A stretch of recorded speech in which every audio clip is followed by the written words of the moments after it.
discuss, and resolve the healthcare crisis through prayerful and civil discourse. We are called to be healthy in the midst of this debate about healthcare. In recent months, we have witnessed too much rancor and incivility, disrupting the conversations around the healthcare issues. The American people want and deserve healthy debate and healthy discussions as we as a nation establish a healthier system of care in America. The use of anger, especially based on misleading and untruthful claims, is harmful. It is harmful to the American people. It is unhealthful, and it is immoral. We are all aware that our healthcare system does not reflect the values of people of faith. It takes unfairly from working families as premiums increase and outpace wage growth and squeeze family budgets in a time we have nothing left to squeeze. It excludes 47 million people who lack health insurance. It drives families to financial ruin by burdening them with staggering bills even when they are insured. Here in Ohio, 1.2 million people, 1.2 million people lack health insurance. Insurers can exclude coverage for pre-existing conditions, and premiums have increased 8 times as fast as wages in recent years. These are all symptoms of a broken and sinful system. We believe the reform of this system is an immediate civic priority of the highest order. We believe the reform of this system should be a priority for the religious community. We believe the need for affordable, quality health care for all people in Ohio and the United States of America is undeniable. Therefore, we believe Ohio calls upon the United States Congress to move forward quickly in a civil manner to establish a health care system which is available for all, is continuous, is affordable to individuals and families, is affordable and sustainable for society, enhances health and well-being by promoting access to high-quality care that's effective, efficient, safe, timely, patient-centered, and equitable. Therefore, there can be no tolerance for falling further behind on this important life-affirming matter.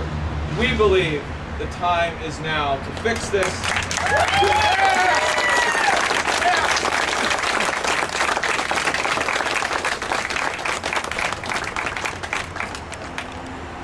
It is a great joy and an honor to introduce to you Dr. Mark White, who last week when we asked him to speak about this from his faith perspective, from the perspective that he gives himself to this as ministry as well as care in medicine, said, sure, I'm ready.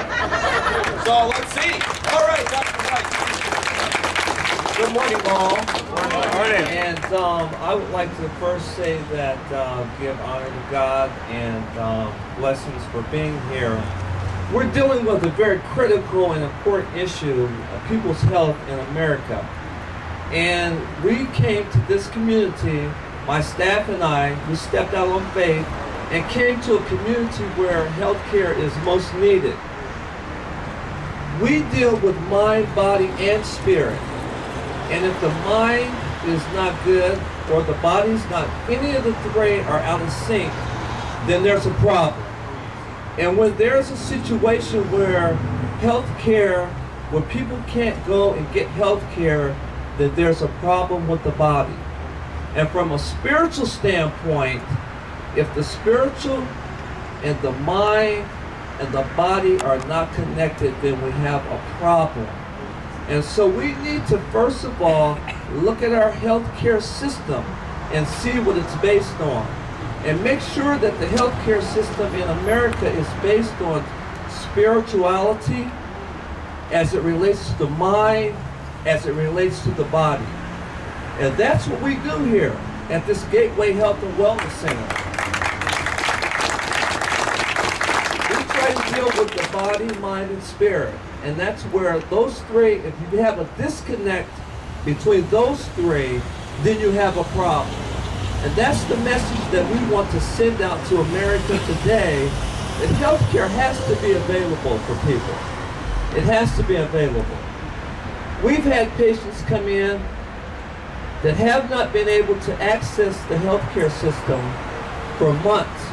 And they may have diabetes or high blood pressure or heart problems, and they show up on our doorstep and say they haven't been able to get healthcare because they didn't have insurance.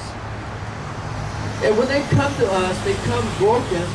Their diabetes is out of control, their heart is out of control, their blood pressure is out of control because they didn't have access to health care. We have to fix that. As the United States of America, we have a responsibility. As human beings, we have a responsibility. The Bible says the greatest thing that we can do is help less fortunate, people that are less fortunate than we are. And so that's what we're trying to do here at Gateway Health and Wellness, is to reach out to the community and help those who are less fortunate. Thank you. I'm here today as a pediatrician. I've seen in my practice the importance of children having access to regular checkups, preventative care, and early medical intervention to treat illnesses before they become debilitating or life-threatening. In my husband's work as an emergency medicine physician, he has seen the effects of our broken system from a different angle. There are ever-increasing numbers of patients seeking help in emergency departments because they didn't have access to regular and preventative care. Patients are sicker with advanced diseases and untreated injuries.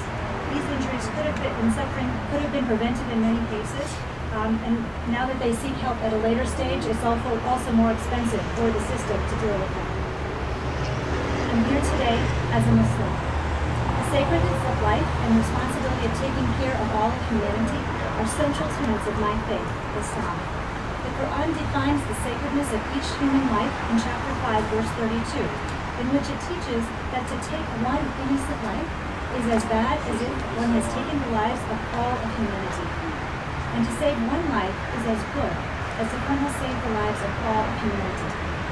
Every single life, in the eyes of God, is that sacred. In chapter 17, verse 70, the Quran also teaches that God has honored and dignified the descendants of the first man, Adam. That's all of us, humanity. So we are mandated to treat each person with the utmost respect and care that is befitting of a creation that God has made sacred and blessed with an inherent honor and dignity. Each person matters, and we cannot stand by and allow people to suffer or be ill when we have ways to ease their suffering and cure their illnesses. To allow this is to allow an injustice that should not be accepted by people of faith. And I am here today as a mother. When I became a parent, a mother, my heart awoke to a greater understanding of what it means to feel mercy for another human being. I experienced feelings of mercy for my children so intensely that I can't even describe them. And although I don't have words to describe them, I'm sure that every parent here today knows exactly what I'm talking about. Since I became a mother, when I look into the face of a child that is not my own, I see my own child's eyes reflected in their face, and I feel the echo of that mercy in my heart. As I do not want my own children to suffer, I don't want anyone else's children to suffer either. Working to ensure access to health care for all of our children is a way I live my commitment to my faith, my profession, and the ultimate responsibility of motherhood that God has given me. In conclusion, our system of providing health care in this country is broken. We need to fix it. To remain silent when others are in need or suffering is not an option, especially for people of faith.